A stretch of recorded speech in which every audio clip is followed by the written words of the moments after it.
Información, análisis y opinión. Punto por punto. Lo más destacado de la semana. Los asuntos que a usted le interesan, vistos y analizados por periodistas de la prensa libre en Morelos. Punto por punto.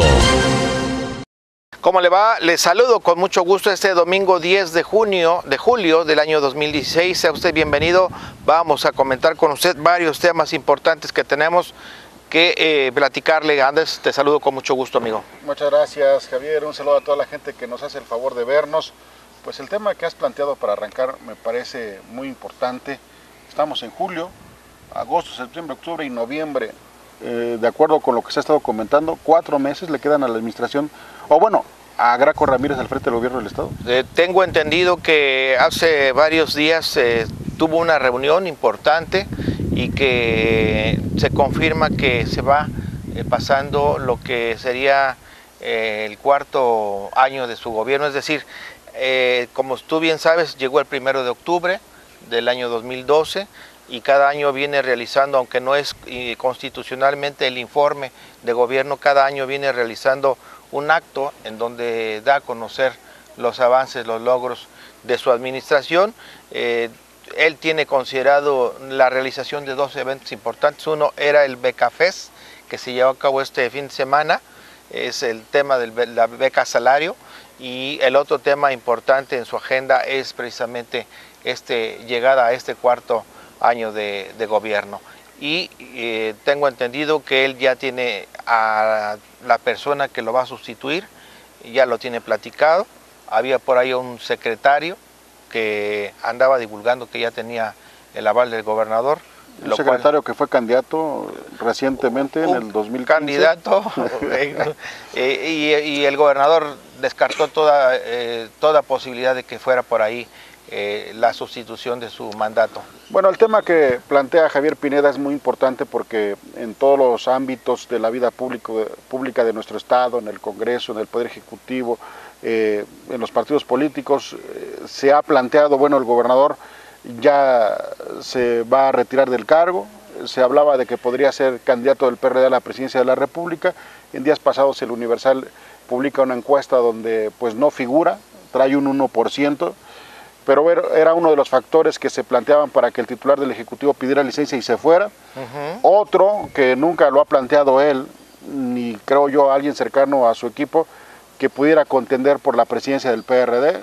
Se ve aislada esa posibilidad, pero son los escenarios que se han venido manejando para preguntarnos y tratar de respondernos si Graco Ramírez se retira o no del cargo. Hay quienes dicen que después de los números que publica el Universal, donde de plano, pues el 1% yo creo que es por cortesía, el 1% con respecto a otros personajes que sí tienen más posibilidades de ser candidatos a la presidencia por el PRD, dicen que quizás esto cambie el plan. ¿Tú qué opinas? Pues esa era una posibilidad, la comentamos, ya la habíamos comentado, Andrés, de que finalmente el gobernador no se fuera, sobre todo cómo se movieron los escenarios también después de la elección del 5 de junio, y era una posibilidad de que el gobernador, y también lo comentamos el día que estuvo con Manolo Agüero en Jiutepec colocando la primera piedra del CONALEP, y decíamos que quizá estaba pensando a lo mejor en su permanencia en el estado, en la gubernatura del estado. Así es que todo puede suceder cuando él va a estar analizando estos meses. Él ya ha dicho que sí se va, lo ha dicho en corto, pero él va a seguir analizando en estos meses qué posibilidades tiene de alcanzar la senaduría en las listas que se hacen por partidos, o alguna otra posición que le brinde protección y fuero. La dirigencia del propio partido del PRD, aunque se ve lejana la posibilidad, yo creo que no la descarta del todo. Bueno, yo aquí solamente para finalizar haría énfasis. Graco Ramírez sí tiene una campaña nacional que no ha aprendido, que no tiene los efectos que él quisiera. Ya dijo públicamente, ha salido en algunos medios de comunicación en una estrategia pagada, diciendo que quiere ser candidato del PRD y del PAN a la presidencia de la República. Ya lo dijo. Eso es una realidad. pero ahora los números le dicen que no tiene posibilidades. El 1% que le da el Universal, insisto, pues para mí incluso es un poquito, pues más que nada un acto de cortesía de parte del periódico. Así es que vamos a ver qué pasa en los próximos días, pero aquí la información pues es lo que está diciendo Javier Pineda. Noviembre es la fecha para que el titular del Ejecutivo pida licencia, se retire y quede en el cargo un gobernador interino. Así es, quedó confirmado en una reunión muy corta hace unos días que sí se va pasando la fecha del cumplimiento del cuarto aniversario de su llegada al gobierno del estado. Vamos a cambiar de tema, un asunto muy delicado. Este fin de semana otro accidente en el libramiento de Cuernavaca. Hay que señalar, Javier, que de acuerdo con las estadísticas que plantean algunos medios de comunicación, de enero a la fecha han ocurrido 9 accidentes con saldo de personas fallecidas y por lo menos unos 20-25 accidentes sin lesionados. Se le culpa a la obra y tú con mucha precisión me decías, bueno, ¿qué culpa tiene la obra? La obra está realizándose, hay medidas de seguridad, pero ¿quién tiene más la culpa, la obra o el camionero que viene a exceso de velocidad? Pues yo definitivamente creo que es responsabilidad de quien conduce un vehículo en estos casos y casi siempre han sido responsabilidad de traileros, de camioneros. El caso de ayer fue de una pipa, son los conductores. No se le puede culpar a una obra. Yo leía un tuit del diputado Francisco Santillán y me daba risa lo que escribía, ¿no? Decía que su porquería de obra, le decía a la SCT, ahí están su porquería de obra, y decía el Paso Express tiene desquiciada el acceso a Cuernavaca. Pues no, quizá no sabía que adelante había un accidente y no era la obra del Paso Express en sí lo que tenía desquiciado a la ciudad, sino era el accidente en sí que provocó que se paralizara el tráfico. Y pues no es una porquería de obra. La obra me parece que como todas se llevan a cabo de acuerdo a los lineamientos que se marcan, la norma que marcan. Allí pues los responsables son quienes vienen a toda velocidad, aun cuando hay mensajes antes de llegar a la ciudad de que está en obra el libramiento. Bueno, pues hay que tomar precauciones. Desafortunadamente han muerto muchas personas y han resultado heridas muchas otras en estos accidentes allí en donde se está construyendo el Paso Express. Pero yo sí coincido contigo, es la irresponsabilidad en este caso del conductor de este camión tipo tolva, este camión pesado que pues viene a exceso de velocidad y arrolla vehículos particulares. Lamentablemente los primeros números decían que eran 2 personas muertas y 6 lesionados graves. Al paso de las horas se confirmó que fueron 4 personas las que perdieron la vida, entre ellos 2 hombres adultos, un menor y una mujer. Entre los 2 hombres adultos está Héctor Gandini, que es hijo de Héctor Gandini del mismo nombre, director de medios impresos de la Secretaría de Gobernación. Es el saldo que deja pues este accidente trágico ahí en el libramiento de Cuernavaca, que yo debo decir, Javier, creo que la obra en sí va a ser una gran obra. Hemos recorrido otros estados y no había en Morelos una obra de esta envergadura. El gobierno federal está realizando una gran obra, pero insisto, hay que tomar muchas medidas de precaución y en el caso, yo creo que lo que sí podríamos pedirle a la SCT, a la Policía Federal particularmente, deberían de implementar operativos para bajar de velocidad los camiones que vienen desde La Pera, que empiezan a bajar a exceso de velocidad, no dejarlo nada más en mensajes, sino hacer operativos correspondientes. Para concluir este primer bloque, hay que recuperar este tema que va a causar más polémica, más protestas callejeras seguramente. Hay en el Congreso del Estado 2 iniciativas para reformar la ley del Instituto de Crédito al servicio de los trabajadores del gobierno del Estado. Este viernes los líderes sindicales salieron a dar una conferencia de prensa, señalan que se van a movilizar. Yo espero que los diputados los escuchen, Javier, como los han escuchado, porque a mí me informaron de parte de fuentes del Congreso que se han hecho mesas de trabajo, que se les ha escuchado, pero que bueno, también los trabajadores no han querido aceptar, los líderes no han querido aceptar propuestas de cambio a la ley orgánica, a la ley del Instituto de Crédito, que finalmente por parte del Congreso se afirma que sí se tiene que actualizar, se tiene que generar una nueva ley para el instituto, pero los trabajadores también dicen no pasarán reformas que afecten a los trabajadores y a los sindicatos. Te voy a ser honesto, Andrés, yo no conozco esta iniciativa para reformar la ley del Instituto de Crédito, no conozco los planteamientos que se han hecho, pero saber tú que conoces un poco más el trabajo a profundidad que realizan estos sindicatos, cuáles son estas modificaciones que se pretenden hacer y que tienen, pues desde luego, con el enojo, la incomodidad, el rechazo de los sindicatos de los poderes del Estado. Mira, en primer lugar yo creo que tendríamos que pedirle al Congreso que nos entreguen a todos los medios de comunicación, a los líderes sindicales ya lo hicieron, pues una copia de las iniciativas. Hay dos, insisto, hay dos iniciativas, una de Francisco Navarrete, que es la que consensó con los líderes sindicales, otra de Jaime Álvarez Cisneros, que también ha tenido varias pláticas con los líderes sindicales. El fondo del asunto, hasta el momento, lo que yo veo de primera instancia es que en una de las iniciativas se plantea que, por ejemplo, la Asociación de Jubilados ya no esté presente en la Junta de Gobierno, por llamarle así, del instituto, donde están representados los sindicatos, donde se toman las decisiones. Eso es lo primero que han rechazado los jubilados, por ejemplo. Presuntamente, y digo presuntamente porque habrá que tener la iniciativa en la mano, tienes tú toda la razón, pero se le quita participación a los sindicatos. Eso es lo que presuntamente los tiene inconformes. Pero si te parece, vamos a escuchar, y hay que conseguir la iniciativa para poderla desmenuzar próximamente. Incluso hay que invitar a Jaime Álvarez Cisneros o a Francisco Navarrete que vengan aquí y que nos expliquen bien el proyecto. Punto por punto. Un seguro de crédito y un seguro de vida, de tal suerte que el dinero que el instituto, dinero de los trabajadores, que es absolutamente de los trabajadores, no esté en riesgo porque se recupere ese dinero. Mas en cambio sí está en riesgo el dinero que, abusando de su autoridad, el gobierno a través de préstamos saca del Instituto de Crédito. Recientemente se hizo una condonación de más de 4 millones de pesos de intereses que solicitó el gobierno. Ahí está la fuga, ahí está el dinero que no entra al Instituto de Crédito, dinero que es de nosotros los trabajadores.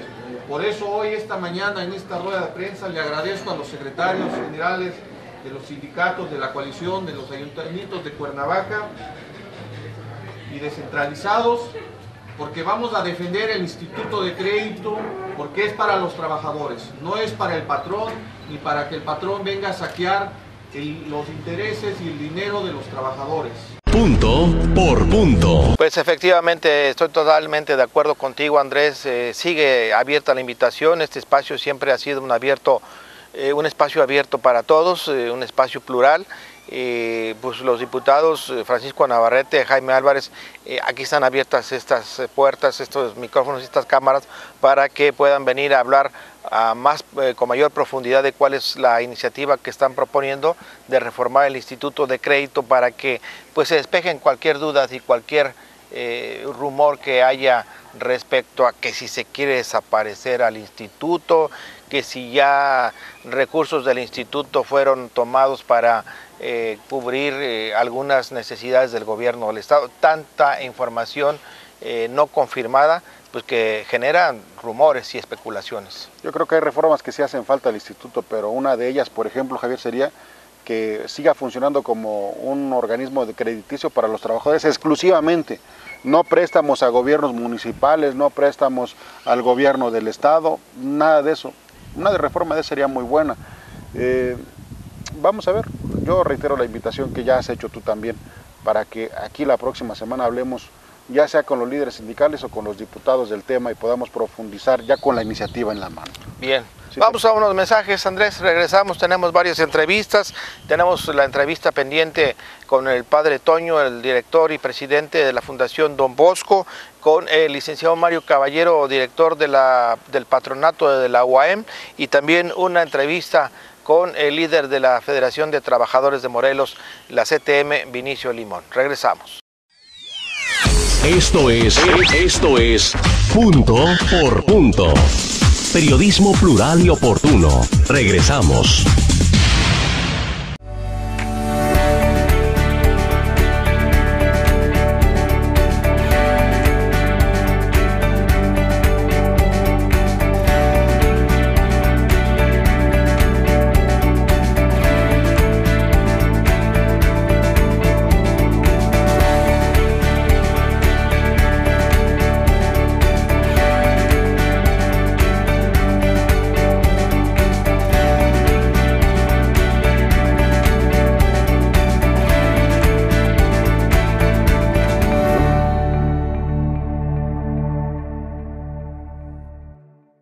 Jiutepec, Gobierno amigo.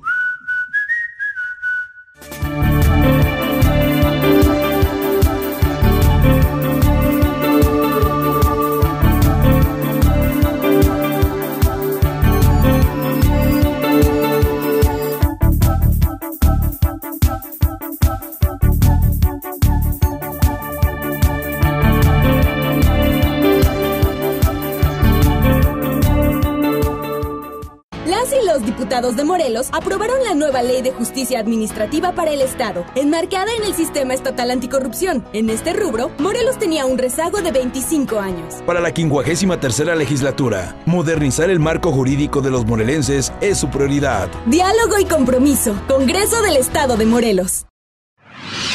Punto por punto. Periodismo plural y oportuno.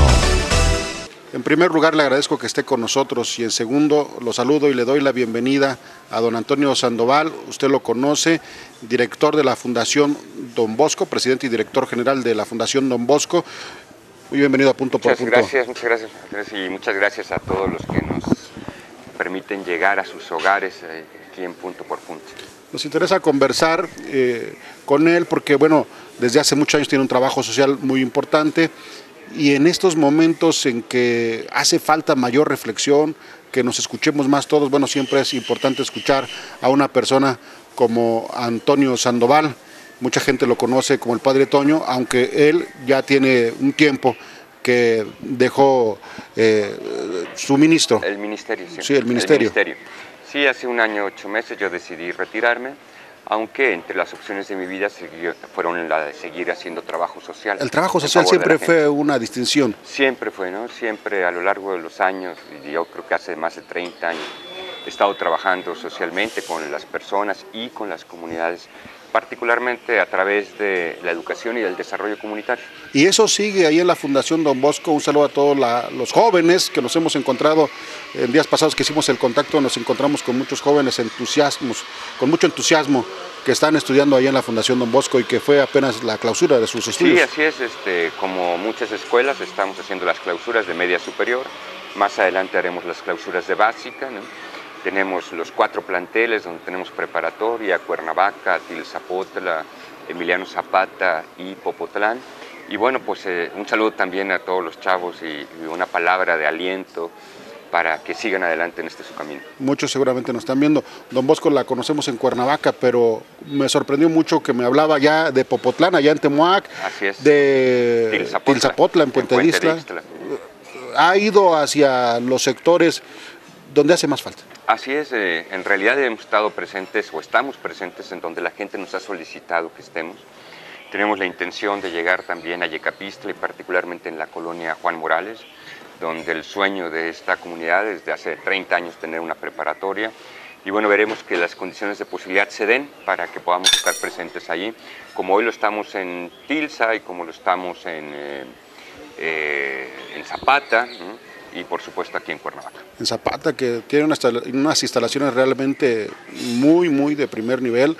Yo quisiera, la mayoría conocemos, nos aproximamos al trabajo que hace la Fundación Don Bosco, pero quisiera que nos explicara, don Antonio, cómo están trabajando en el Estado, la educación, el trabajo social, cómo lo van vinculando. Bueno, que nos pueda hablar un poco más de la Fundación. Sí, claro, mira, desde nuestros orígenes, nosotros empezamos con el tema educativo para dar respuesta a una problemática comunitaria. Nacimos en San Antón, un espacio pues, marcado por muchas dolencias, allá por los años 90, medios, en donde había violencia, había pues, tráfico de droga, consumo de la misma, inseguridad, ¿no? Y los chavos estaban anhelando, no sabían cómo expresarlo, estaban anhelando poder tener una oportunidad de vida.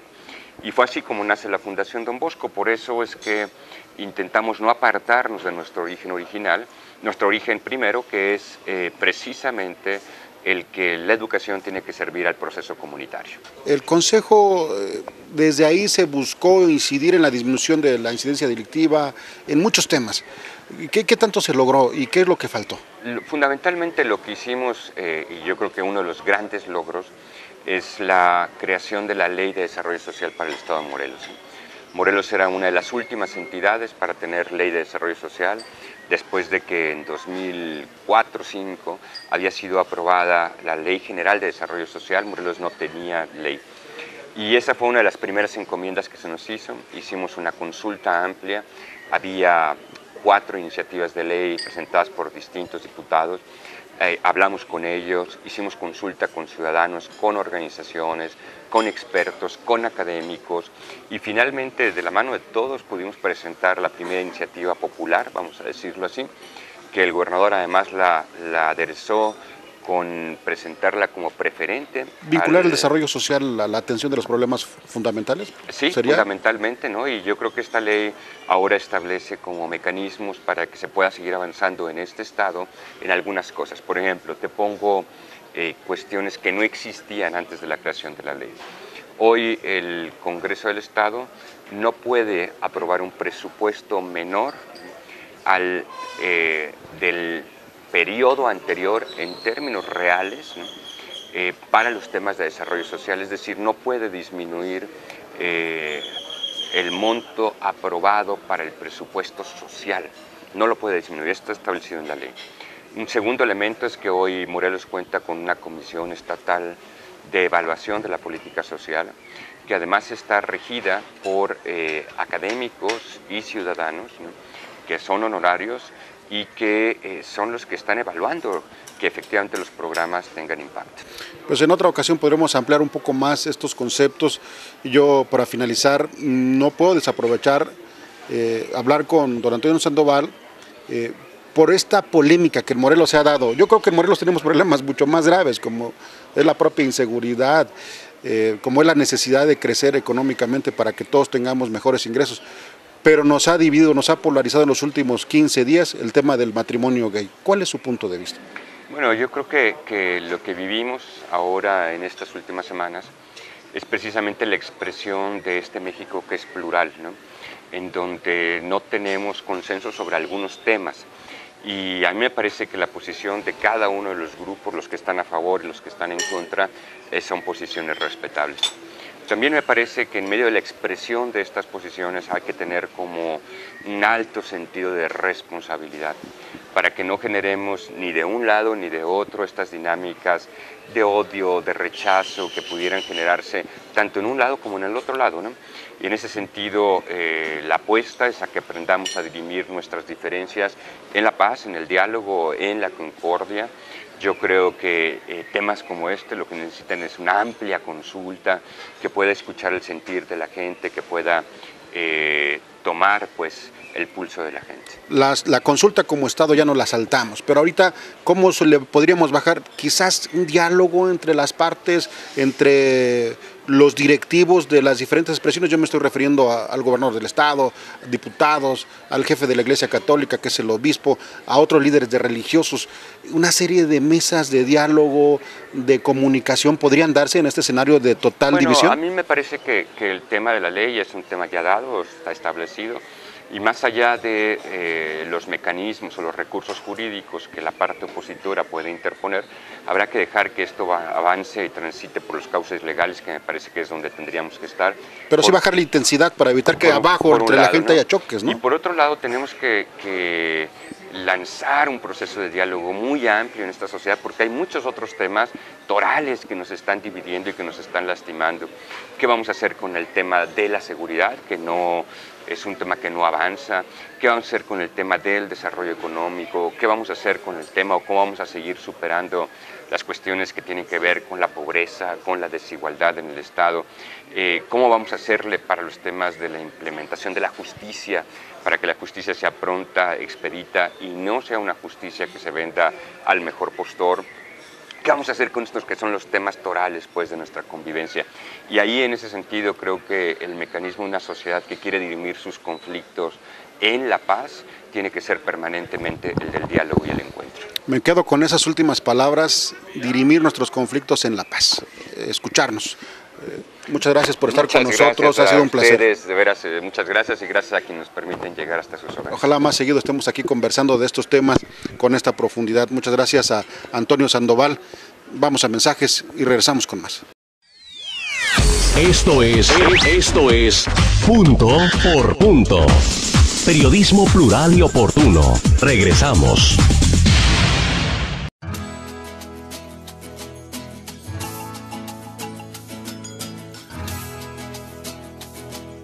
En esta temporada de lluvias, ayudemos a tener un mejor Emiliano Zapata. No tires basura ni desperdicios en barrancas, ríos o alcantarillas. Evitemos encharcamientos e inundaciones. Atiende las recomendaciones de Protección Civil y ten a la mano los números de emergencia. Cuidar nuestro municipio es protegerte. Gobierno de Emiliano Zapata, 2016-2018. Unir para crecer.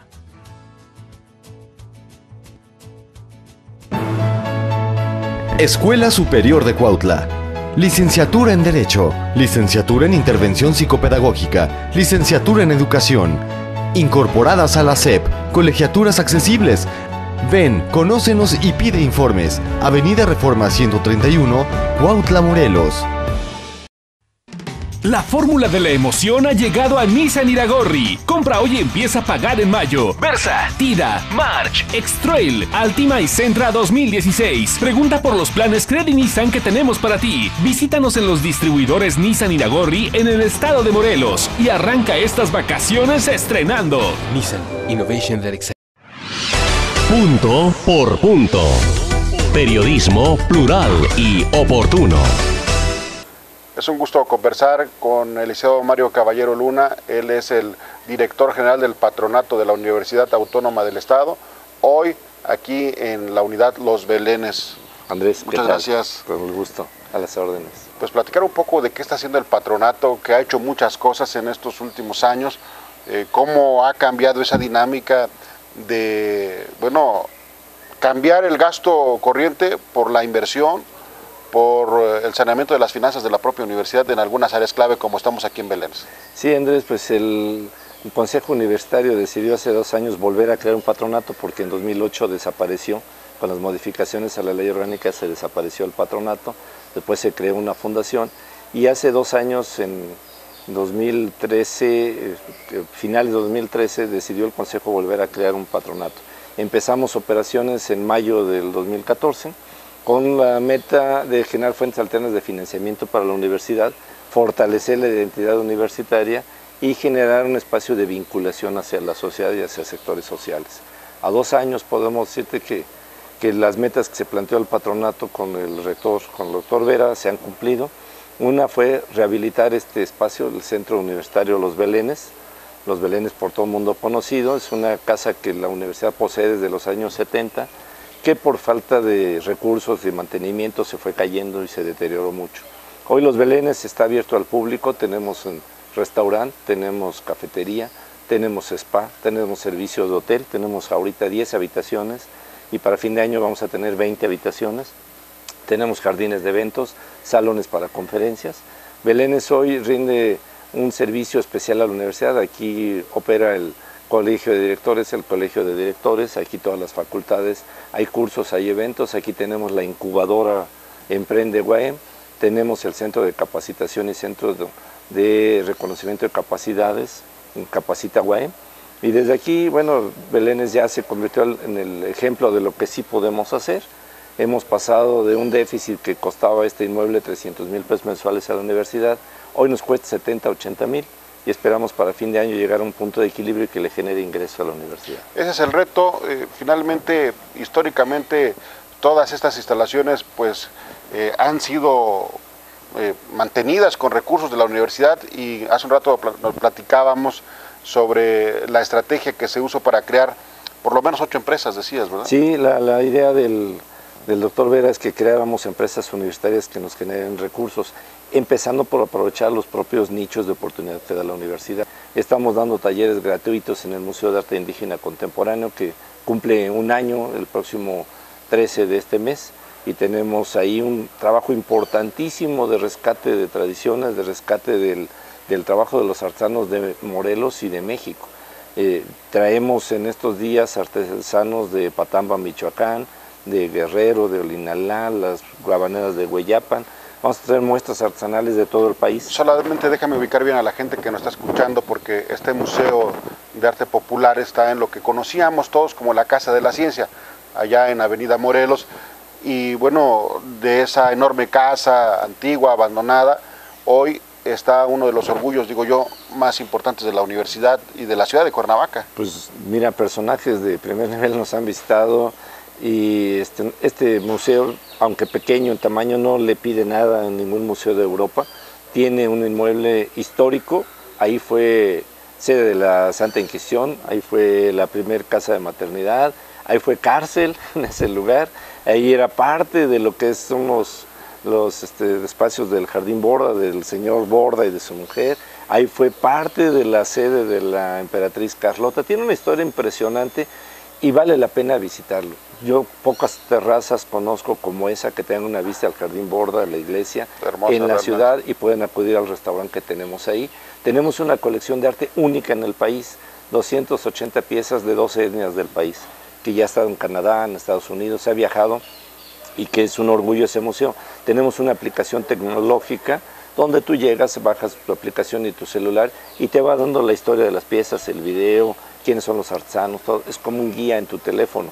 Solamente un museo, además de nuestro en el país, tienen esta aplicación, que además es una aplicación propia que desarrollamos nuestra fábrica de software y que ahora queremos vender en otros estados de la República. ¿Cómo sientes la respuesta de la gente, de los morelenses, de los mexicanos, de los turistas, incluso internacionales, a todas estas opciones, a todo este resultado del esfuerzo del patronato universitario que ha reactivado pues todas estas áreas? Mira, nosotros en Belénes tenemos una página de internet y tenemos visitas de muchos extranjeros a través de esa página. Afortunadamente puedo decirles que ahorita las reservaciones para hotel los fines de semana en todo el año ya tenemos lleno. Y pronto va a estar también ya el claustro de Jiutepec, el de Yautepec, que tengo entendido que Yautepec te anda buscando para que se concrete ya. Yautepec ya hay el predio, desde el anterior alcalde ya lo habíamos visto el predio, está el proceso de donación y mientras ya están empezando a dar clases ahí. Jiutepec también. En el caso de Jiutepec creo que está en duda, el alcalde mencionó hace unos días en público que iban a retirar su propuesta, su predio, su decisión. En el caso de Xochitepec, el cabildo determinó hace unos días ya entregar un predio a la universidad para una sede también. Estamos en pláticas con el secretario de gobierno, con el doctor Matías, para un predio en Alpuyeca. La comunidad quiere ahí una instalación de la universidad, el rector ya manifestó su acuerdo y estamos en pláticas para echar a andar ahí también un proyecto. Traemos un proyecto que presentó el doctor Vera de un hospital rural o un hospital para personas de la tercera edad y estamos viendo la localización también para ese. Y un proyecto muy ambicioso en el Jicarero, en Jojutla, echar a andar el primer parque solar en Morelos. Una granja solar donde a la larga, al mediano plazo, no solo nos genere los recursos suficientes para pagar todo lo que consumimos de energía eléctrica, sino que nos genere importantes ganancias. Y ahí nos estamos asociando con empresarios de Morelos. Y el hospital universitario, y podríamos pasarnos aquí con muchos temas que está trabajando el patronato universitario. Sí, Andrés. Mario, muchas gracias por recibirnos. ¿Algún comentario final? No, pues que visiten el Museo de Arte Indígena, visiten los Belénes, estamos a sus órdenes. Esto es Punto por Punto. Periodismo plural y oportuno. Regresamos. Las y los diputados de Morelos aprobaron la nueva Ley de Justicia Administrativa para el Estado, enmarcada en el Sistema Estatal Anticorrupción. En este rubro, Morelos tenía un rezago de 25 años. Para la 53ª legislatura, modernizar el marco jurídico de los morelenses es su prioridad. Diálogo y compromiso. Congreso del Estado de Morelos.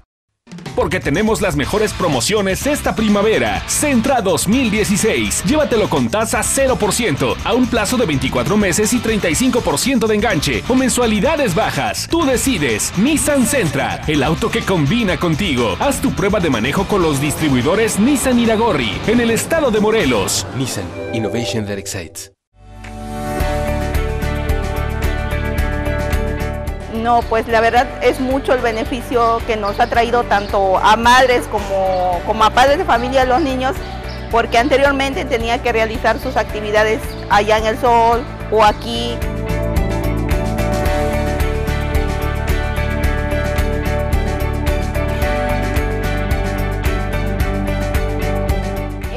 Fuimos ahí a hablar y sí nos escuchó, sí nos atendió bien y gracias a él le agradecemos muchísimo a Tadeo Nava.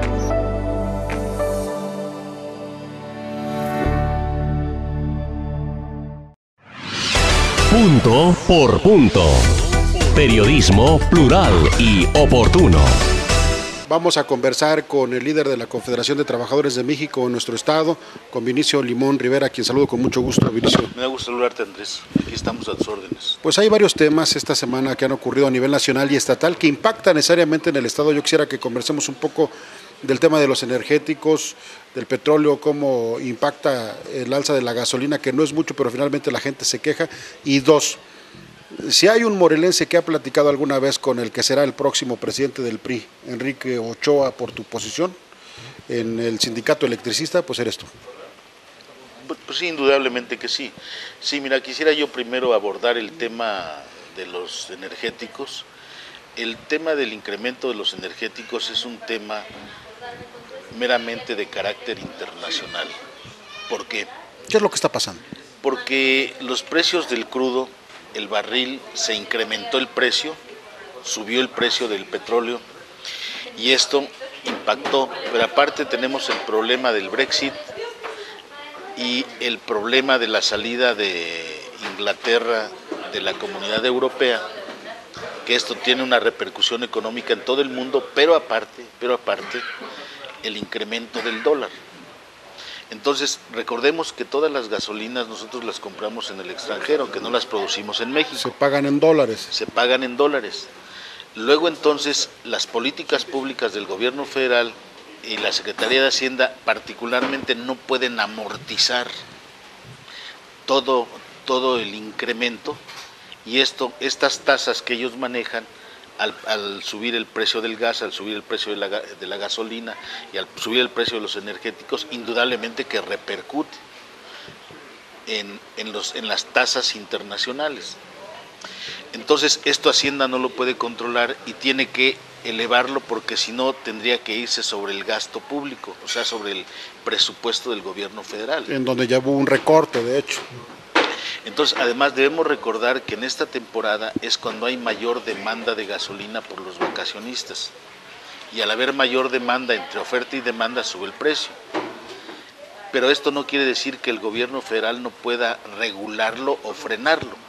Luego entonces lo que nosotros nos preocupa gravemente y que el pueblo tiene razón en quejarse es que esto repercute en la canasta básica, repercute en que el salario se deteriora y que finalmente pierdes poder adquisitivo ante una carrera de precios y salarios. Entonces finalmente los energéticos le pegan al pueblo y ¿quién acaba pagando? Pues el pueblo. Entonces eso es algo que el gobierno federal tiene que prever en las políticas económicas del país para poderlo regular. Por eso es que nosotros en el país, ante esta reforma energética, necesitamos producir gasolinas en México y no estarlas comprando en el extranjero. Necesitamos producir gas y producir más petróleo. Hay un porcentaje de gasolina que se produce, que ya creo es el menor, no sé si es menos del 50%, y otra parte se está importando, pero todo hace indicar que el proyecto de nuevas refinerías se está quedando atrás. ¿Qué es lo que ha pasado? No hay quien quiera venir a invertir en México en refinerías. Así está parado el asunto. O sea, la reforma va muy lenta con respecto al desarrollo del país. Ese es el otro problema que tenemos, que la reforma va a un paso muy lento con relación a cómo se está moviendo ya todo el mundo. Hay quienes dicen no sirvió la reforma energética. ¿Tú qué nos puedes decir como especialista que conoces el tema energético? Bueno, mira, la reforma energética indudablemente que va a beneficiar al país, pero esto no va a ser en este momento. Esto se va a reflejar en los próximos 10, 15, 20 años. O sea, esto es para el México del futuro. En este momento hay una situación de reingeniería en todo el proceso del desarrollo económico del país. De antes ser una política económica mixta, ahora estamos haciendo una política económica globalizada.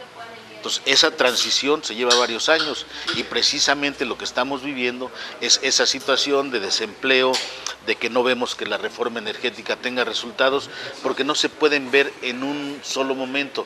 Las industrias más grandes del país, que es la industria eléctrica y la industria petrolera, no la puedes reformar de la noche a la mañana.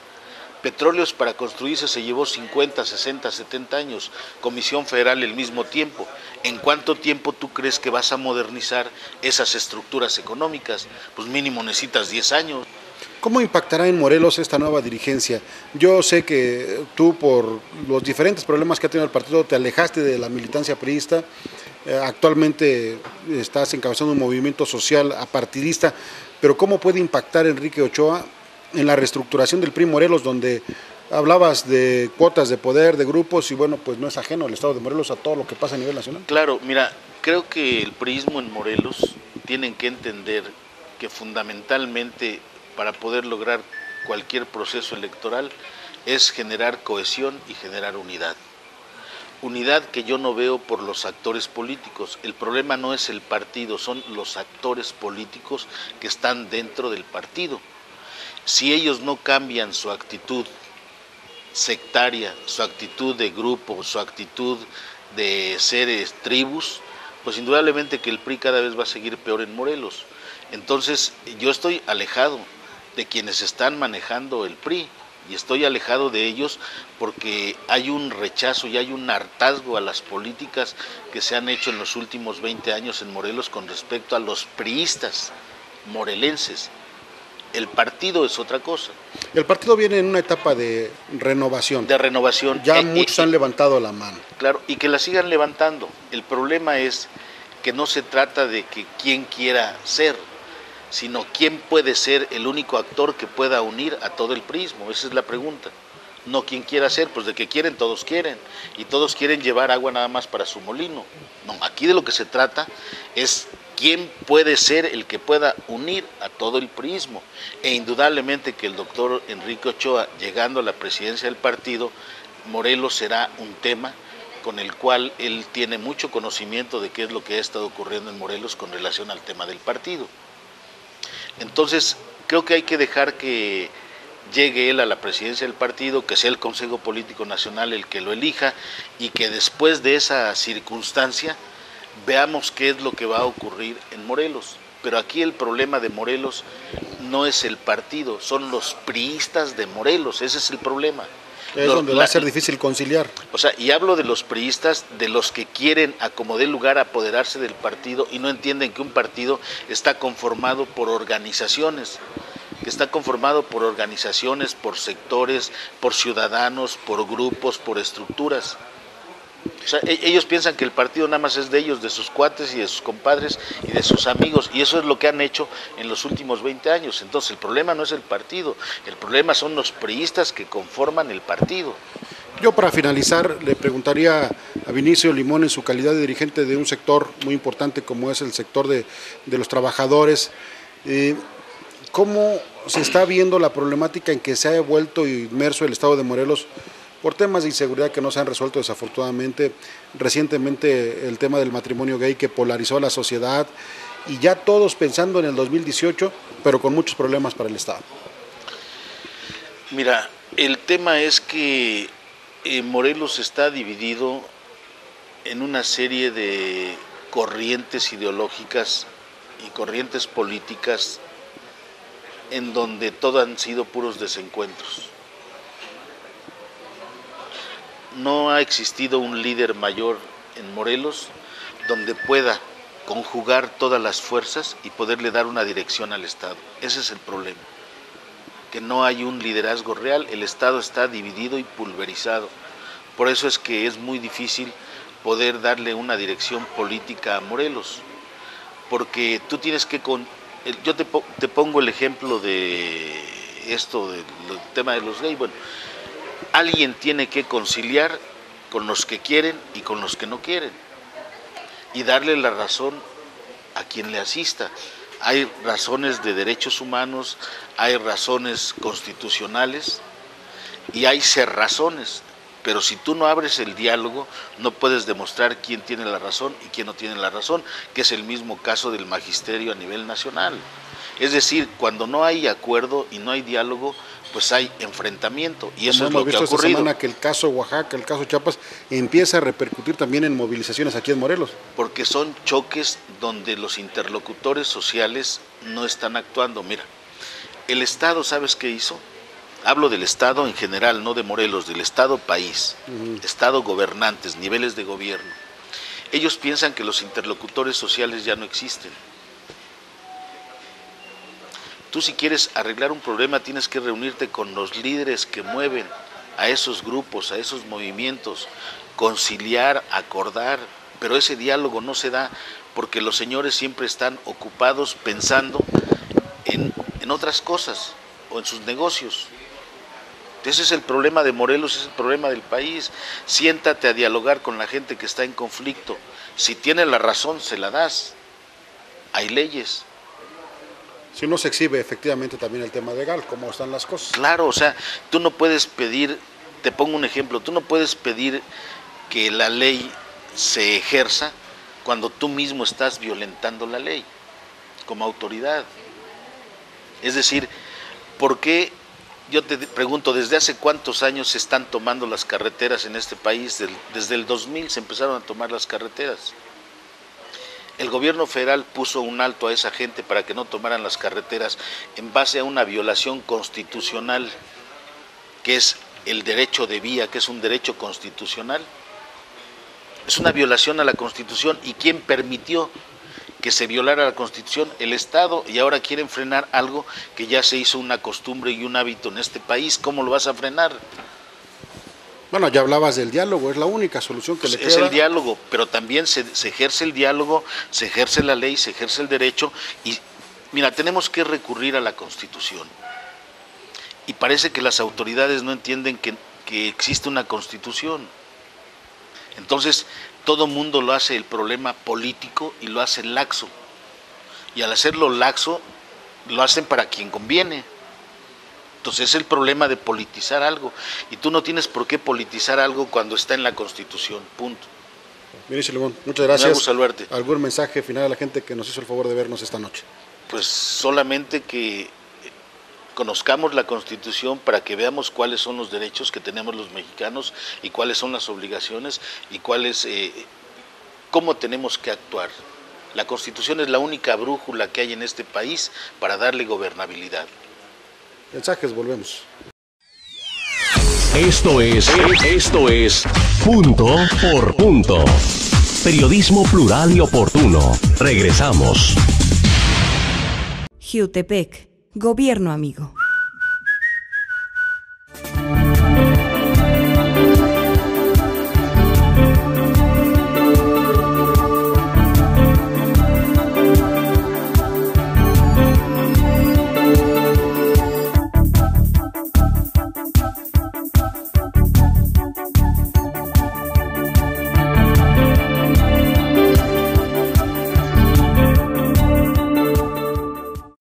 Los diputados de Morelos aprobaron la nueva Ley de Justicia Administrativa para el Estado, enmarcada en el Sistema Estatal Anticorrupción. En este rubro, Morelos tenía un rezago de 25 años. Para la 53ª legislatura, modernizar el marco jurídico de los morelenses es su prioridad. Diálogo y compromiso. Congreso del Estado de Morelos.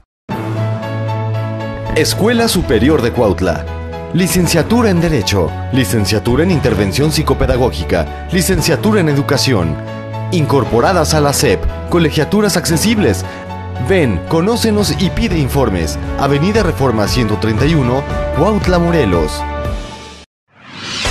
Punto por Punto. Periodismo plural y oportuno. Nos acompaña don Luis Gutiérrez, director ejecutivo de Hostería Las Quintas, quien nos tiene pues un mensaje muy interesante. Don Luis, ¿cómo está? Gusto en saludarlo. Un gustazo, como siempre, pues gracias. Está de más decirte que esta es tu casa y que estás en tu casa. Pero hoy día con una misión muy especial, no tanto encaminado a resaltar las bondades de nuestro hotel, sino básicamente aprovechar el micrófono el día de hoy para invitar a tu amable audiencia a que nos acompañe el día 16 de julio en el Hotel Holiday Inn para celebrar la primera cena de gala de la Asociación de Hoteles del Estado de Morelos. ¿Cuántos hoteles componen la asociación, don Luis? La asociación actualmente la componen cerca de 130 hoteles. 130. Entre hoteles pequeños, grandes y medianos. Claro. ¿Y tienen ustedes la invitación para una cena de gala para el próximo 16 de julio? ¿Cuál es el motivo de esta, porque es por primera vez que se lleva a cabo esta cena de gala de los hoteleros de Morelos? ¿Para qué se realiza esta cena de gala? Correcto, Javier.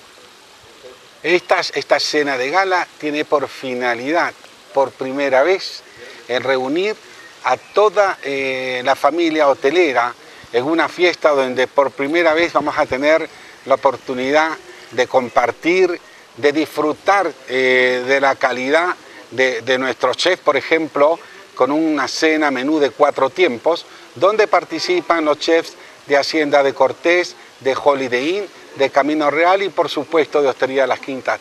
Cada uno de ellos ha preparado un platillo muy especial que se podrá degustar en la cena de esta noche. Pero más que una cena, sí, es una fiesta. Así es, pero no es solamente, no está dirigida solamente para ustedes, para los hoteleros, está abierta a todo el público, quien quiera asistir a esta cena de gala. ¿Qué va a encontrar la gente que quiera ir a esta cena? ¿Qué atractivos tiene? Aparte, desde luego, de las delicias que preparen cada uno de los 4 chefs de estos 4 magníficos lugares, ¿qué va a encontrar? Perfecto. Si bien es cierto, la cena está orientada al sector turístico, especialmente para los hoteleros del estado de Morelos, es una fiesta también para que todo el público pueda asistir. Las entradas están a la venta en el Hotel Holiday Inn. El costo de cada una de las entradas es de 700 pesos. ¿Y qué va a disfrutar? Va a disfrutar una cena de 4 tiempos, pero a la vez la cena va a estar amenizada por el Grupo Sensao y con una fiesta y una orquesta que va a durar hasta las 3 de la mañana. Los dineros que se recauden son para cubrir las diferentes actividades que tiene la Asociación de Hoteles en apoyo a capacitación, en apoyo a promoción y publicidad, y que nos ayude a robustecer una asociación que ha pretendido por muchos años ser muy robusta. Entonces, a través de esta cena, pretendemos que todos nuestros asociados se junten a este evento para que sea el principio de muchos eventos que lleve a cabo la Asociación de Hoteles. Bien, pues nada más recordarle al público, don Luis, el 16 de julio, ¿a partir de qué hora? A partir de las 8 de la noche. En el Hotel Holiday Inn, y el costo del boleto es de ¿cuánto? 700 pesos. 700 pesos que se vende también ahí. Correcto. En Hotel Holiday Inn. Sí, pueden acercarse al Hotel Holiday Inn, separar su mesita y los esperamos con muchísimo gusto el 16 de julio a las 8 de la noche en el Hotel Holiday Inn de Acapatzingo. Que habrá cena, vino y música en vivo. Sí, señor. Cena. Es una fiesta, Javier. Perfecto. Y eso es lo que queremos recargar. Es una fiesta donde nos vamos a divertir, vamos a comer bien y sobre todo vamos a disfrutar mucho de conocernos todos los compañeros que nos dedicamos a este importante negocio que es la hotelería. Gracias, don Luis. Don Luis Gutiérrez, director ejecutivo de Hostería Las Quintas. Gracias a ti. Punto por punto. ¿Qué tal? Esta es la sección económica empresarial y yo soy Karina Sariñana y les comentaré todo lo que hubo esta semana. Quiero decirles que, bueno, no hay noticias tan buenas para el sector económico, en especial para los empresarios de la Canacintra, porque están tristes, es lamentable la situación por la que están atravesando y sobre todo los centros de verificación. Han sido suspendidos 42 centros en el estado de Morelos durante 6 meses y los empresarios han estado tocando las puertas del gobierno del estado, de las autoridades, para saber de qué manera los pueden apoyar. Esta es la entrevista con el presidente de Canacintra. Punto por punto. Y aquí lo que han estado haciendo, inclusive ya suspendieron algunos, ya les pusieron sus sellos y sí lo están suspendiendo, cosa que no debería de ser porque jamás hubo pláticas previas precisamente para decir vamos a hacer esto, pero también yo creo que por parte del secretario Topilzin se le ha olvidado decir que ellos no están preparados, la Secretaría no está preparada precisamente también para este tipo de programas. ¿Por qué les digo esto? Porque al final del día deben de tener una especie también como de C5, donde tienen todas las cámaras y donde están monitoreando todos los centros de verificación en tiempo real, y el Estado y a través de la Secretaría no están preparados. O sea, eso no lo comenta el secretario. Él nomás dice, ¿sabes qué son los centros? Y no es cierto. A los centros, como en los demás estados, se les dan 90 días y en 90 días pueden adecuarse a precisamente homologarse como en el Distrito Federal. Si no fuera así, en ese momento, pues claro, desde luego se tendría que cerrar el centro hasta que esté homologado, ¿no? Pero no cerrarlo, yo creo que de una manera unilateral, en ese sentido, sin decir, pues va a pasar esto, sin pláticas previas, Creo que eso es lo grave y sobre todo la fuente laboral también que está ahí en cada centro, ¿no? Punto por punto. Y bueno, como decía el presidente de Canacintra, han tocado las puertas y bueno, llevan por lo menos 10 reuniones con el gobierno y seguramente algo interesante va a pasar. Lo que sí les comento, que se han sumado esfuerzos con los demás empresarios y ha sido el presidente del Consejo Coordinador Empresarial, Juan Pablo Palau, que ha estado al frente precisamente de estas reuniones y no dejando a un lado esta Cámara Empresarial. Les comento también que pues empresarios, en este caso un empresario del sector económico, pero en especial del Chihuahua. Vamos en 5, 4, 3, 2. Y buenas noticias también hay. Se suma un empresario del sector educativo. En una universidad se suma un empresario del sector educativo. Una universidad de un prestigio de 37 años aquí en el estado de Morelos, firman un convenio con una institución en el estado también, del gobierno del estado, sobre la mujer, lleva todos estos proyectos y algo muy interesante, lo firma simple y sencillamente para dar a conocer los derechos humanos, para trabajar con ellos y respetarlos. ¿Y qué mejor? Porque hay una diversidad social en esta universidad. Firma pues realmente con 29 países y la idea es coadyuvar estos esfuerzos mediante el Instituto de la Mujer y la UNINTER. La presidenta de Coparmex a nivel estatal pues se ha dado cita de visitar algunos estados acompañada del secretario de Economía. Han sido 3 estados en los donde ellos han ido a tocar las puertas para invitar personalmente, de manera en exclusiva por así decirlo, a cada uno de los empresarios de estas 3 entidades. ¿Sabe para qué? Para que se lleve a cabo aquí el Encuentro Nacional de Empresarios en el estado de Morelos. Y bueno, se dice que 1,500 en promedio estarían aquí hablando sobre las políticas más importantes en el país.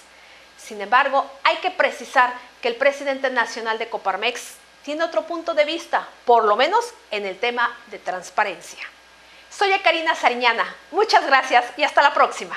Punto por punto. Esperamos que haya sido de su agrado el contenido de este programa, lo esperamos siempre.